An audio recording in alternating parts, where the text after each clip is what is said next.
Well, one thing I did forget to mention was that we picked up some more land as well. We had another 361 square kilometres, so an increase of 36%. If we just talk about the higher grade, 20 to 30 metres running over 2,000 ppm. Most of our holes have got that in. We would be expecting probably close to 1 billion tonnes plus 2,000 ppm. We still got to get an independent sign off to do that. Looks pretty good. 10 kilometres north of Jupiter, we had 45 metres at 1,500 ppm with 15 metres at 2,100 ppm within.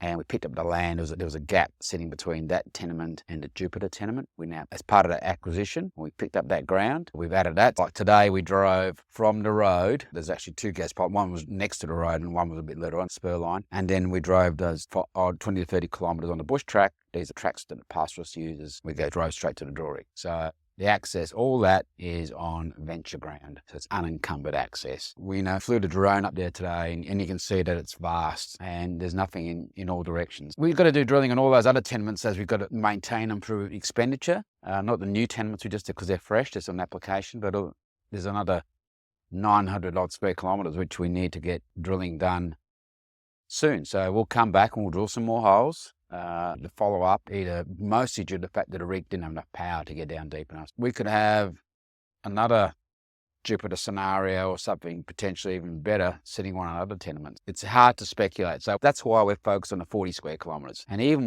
with the 40 square kilometres, you start running the numbers on a 1 square kilometre, you could have 50 million tonnes sitting within that alone. So you need a few square kilometres of that, and you've got 100 million, got a 10-year mine life for a 10 million tonne per annum operation. That's a big operation. So, yeah.